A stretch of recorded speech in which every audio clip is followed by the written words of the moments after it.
Welcome to part 2 of the computational discussion on partnership formation. Ang computational discussions related to the bonus method. So kanina, we have identified that merong mga partners na nakaka-receive ng higher capital credits kahit na mas maliit ang kanilang kinontribute sa partnership. So there are two variations on the use of the bonus method in the computation. So we must be careful in analyzing the concept of the bonus method before finally answering, especially in the CPA board exam. So we have to determine if it is a cash settlement or it is an additional investment or withdrawal of a partner. So let us first read the introduction or the backgrounder. A partnership agreement may stipulate a certain ratio to be maintained by the partners representing their specific interest in the equity of the partnership. So, tandaan mo na ang ina-account natin is yung interest in the equity because in partnership, yung equity lang naman talaga ang pinagkaiba niyan doon sa other forms of organization, yung accounting for the equity. This stipulation may give rise to adjustments to the initial contributions of the partners. Since technically there is no bonus being given to a certain partner, any increase or decrease to the capital credit of a partner is not deducted from his co-partner's capital accounts. Instead, the capital adjustment is accounted for as either a cash settlement among the partners or a additional investment or withdrawal of investment of a partner. So let us look at the illustrations. So here are the following illustrations which are the variations of the bonus method. So one, dun muna tayo sa cash settlement between the partners. So ABC, they decided to form a partnership. Their contributions are as follows. So si A, magko-contribute daw siya ng cash na 40,000, si B 10,000, C 100,000. Si B naman then will contribute 80,000. So remember na cash will be valued at face amount. Then all non-cash items will be valued at fair value. So itong equipment ay valued at the fair value. So ang totals A 40, B 90, then C 100,000. So there are additional information. The equipment has an unpaid mortgage of 20 which the partnership assumes to repay. So 80,000 minus 20,000 ang credit niyan kay B. The partners agreed to equalize the interest. Cash settlements among the partners are to be made outside the partnership. So, i-equalize daw yung interest. Ibig sabihin ay pare-parehas ang kanilang sharing agreements. So, the requirements is to which partner shall receive the cash payment from the other partners and provide the entry to record the contributions of the partners. Please, I want you to take note of requirement letter A because lagi itong lumalabas sa board exam. Yung mga tanong related to which partner shall receive cash payment o kaya which partner shall pay or withdraw investments. Yung mga ganong klaseng questions. So let us take a look at the requirement. So the requirement for letter A is to identify which partner shall receive cash payment from the other partners because itong illustration number 1 natin ay cash settlement between partners. So ang sinasabi dito, balikan natin, sabi, cash settlements among the partners are to be made outside the partnership. So kumbaga ay, yun ay agreement between the partners na hindi na involve ang partnership. So, let us take a look. Ito yung contributions nila. Cash, 40 for A, 10 for B, 100 for C. Equipment, 80. Mortgage payable kasi na yung assumed liability ng partnership dun sa kinontribute ni B na equipment ay 20,000. So, therefore, the net contribution for A, forwarded lang, 40,000. For B naman, 10 plus 80 minus the assumed liability, 20, is 70,000 ang kanyang net contribution. For C, forwarded ang 100,000. So, merong 210,000. 40 plus 70 plus 100. So, merong 210,000 na total partnership capital as of this discussion. Ang sabi doon sa illustrations ay ang sabi doon sa additional information, the partners agreed to equalize the interest. So, ibig sabihin, gusto nila na pare-parehas ang kanilang partner capital. So 210,000 divided by 3, it is 70,000. So yan ang kanilang equalized interest. Tigsa 70 sila. So let us look kung sino yung sobra at sino yung kulang para ma-identify natin kung sino yung magbabayad at makaka-receive. So si A, ang contribution niya ay 40. Pero dapat kapag inequalize yung interest, dapat ay ang ibig sabihin ng interest dito is the interest on the partnership. Kumbaga yung share mo doon sa partnership capital. So 70,000 ang interest ni A doon sa partnership capital. Therefore, kulang pa ang kanyang contribution, so dapat pa siyang magdagdag ng 30,000. Kaya siya yung cash payment. However, kay B ay wala nang idadagdag because parehas ang actual contribution niya at yung interest equalize. For C, 100,000 ang kanyang net contribution pero ang kapag inequalize ang interest 70,000 lang, so dapat ay mag-withdraw siya o siya ang makakatanggap ng magiging payment nung kulang ang contribution. So itong contribution na ibibigay ni A, yung additional contribution na ibibigay ni A ay mapupunta kay C. Kaya nga the answer is C shall receive 30,000 from A. So, ang tanong kanina, which partner shall receive cash payment from the other partner? C. So, si C ang makaka-receive ng payment from A. Okay, for the requirement B, prepare the entry to record the contributions of the partner. So, how do we recognize using the journal entry? So, we debit cash, 150,000. Yung 40 plus 10 plus 100. Debit equipment, 80,000. Credit, yung assumed liability, mortgage payable, 20,000.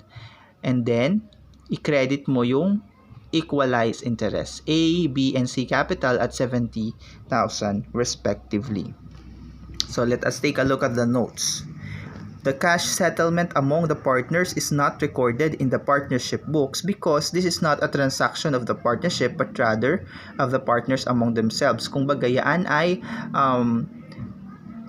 internal agreement between the partners and hindi na involve ang partnership. So wala tayong recognition ng transactions na yon doon sa books ni partnership.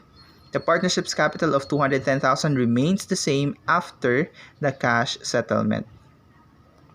Again, what varied only are the credits to the partner's capital accounts. So, tapos na tayo dun sa cash settlement between partners. So, mas madali yung transaction kapag ganun. Cash settlement between partners kasi hindi alang affected dun sa books. However, let us look at illustration 2. Ito yung additional investment or withdrawal of investment by one or more of the partners. So, let us take a look. A and B agreed to form a partnership. The partnership agreement stipulates the following. Initial capital, 140,000. A 60-40 interest in the equity of the partnership. A contributed 100,000 cash while B contributed 40,000 cash. So, at face amount yan dahil cash. So, A, 100, B, 40,000. Then 60-40 interest daw dapat ang interest in the equity of the partnership. So let us proceed with the requirement. The requirement is which partner shall provide additional investment or withdraw part of his investment in order to bring the partner's capital credits equal to their respective interest in the equity of the partnership. So magkano na nga yung total contributed capital? 140,000. Magkano ang profit and loss sharing agreement? 60-40. So kung 140, ang 60% nun 84,000 and ang 40% nun ay 56,000, then let us just compare. The actual contribution of A is 100,000, si B ay 40,000, yung cash yan. Ang required capital balances ay 84 for A and 56,000 for B. So kung titingnan mo, ang actual contribution ni A, 100, ang required niya lang 84, so dapat mag-withdraw siya ng 16,000. Kay B naman, 40 ang contribution niya, pero ang required niya ay 56, so dapat siya ay mag-invest or mag-add pa ng contribution na 16,000. to arrive at a profit and loss sharing agreement.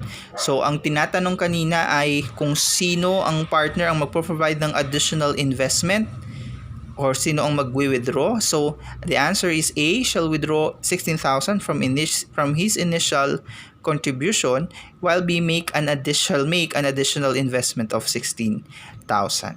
Okay, let us. So, ganun lang kasimple under the partnership formation. So let us look at the chapter summary. The major considerations in the accounting for the equity of partnership are formation, operations, dissolution, and liquidation. So nandun pa lang tayo sa partnership formation. Next, the contributions of the partners to the partnership are initially measured at fair value. So it will depend on the nature of generally fair value, but some non-cash yung cash items are recorded at face amount. The inventory are recorded at the lower of cost and net realizable value. A partner's capital balance is normally credited for the fair value of his net contribution to the partnership. If a partner's capital balance is credited for an amount greater than or less than the fair value of his net contribution, there is bonus. Under the bonus method, any increase or decrease in the capital credit of a partner is deducted from or added to the capital credits of the other partners. The total partnership capital remains equal to the fair value of the partner's net contributions to the partnership. So under the bonus method, ang sinasabi lang dito ay wala naman talagang changes on the partnership capital. Doon lang nagkakaroon ng variation sa partner dun sa mismong capital ng mga partners kasi nag-iiba-iba when we apply the bonus method. So, bakit nag-a-apply tayo ng bonus? Bakit ba kasi mag-a-apply pa ng bonus? Because there are partners that will bring in expertise. So, dapat i-consider naman natin yon. Hindi naman, kumbaga, yun ay intangible. So, dapat may worth din yun sa formation of the partnership. Okay, let us solve some this problem 1, yung true or false problems na sinolve ko na kanina while I'm preparing. So let us take a look at item number 1. The accounting for the assets and liabilities of a partnership business is different from that of a sole proprietorship or a corporation. So namnamin muna natin, the accounting for the assets and liabilities of a partnership is different from that of a sole. So ano ba ang pinagkaiba ng pag-account mo sa assets and liabilities? Pare-parehas naman yan na naka-angkla doon sa Philippine Financial Reporting Standards at Philippine Accounting Standards. So walang differences. Ang major difference is on the accounting for the equity of partnerships. Kaya the answer for number 1 is false. It is not different. Ang pinagkaiba ay yung equity, hindi yung assets and liabilities. Next, a partnership is relatively easy to form but also easy to dissolve. Easy to form, yes, because it is a partnership is perfected by mere consent o ito ay consensual contract.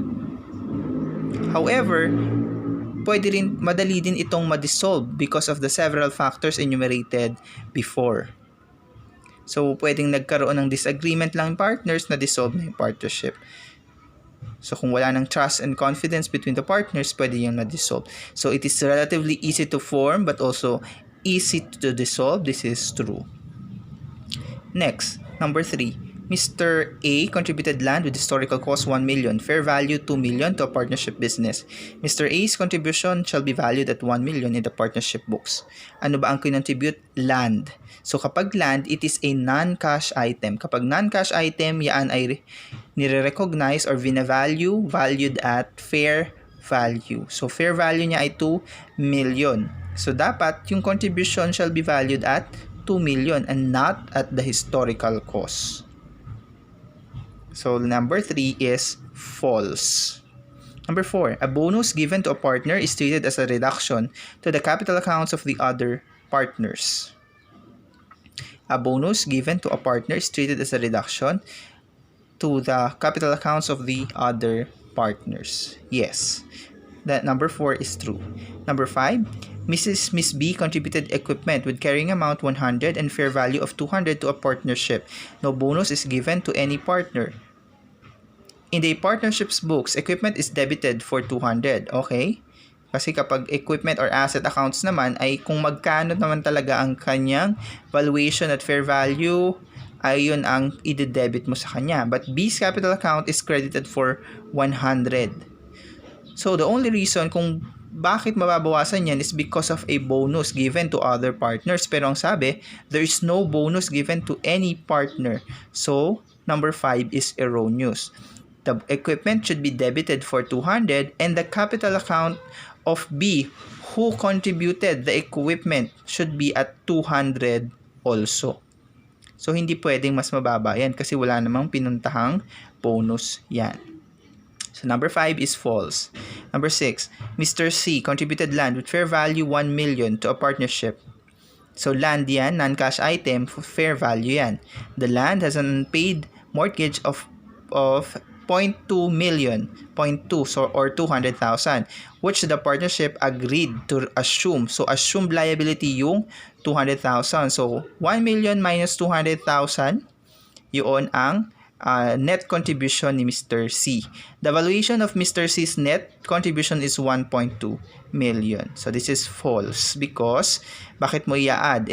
Assumed liability nga yun. So, the answer for number 6 is false. So, I think that ends the discussion and the illustration for the computational part of the partnership formation chapter 1. Thank you.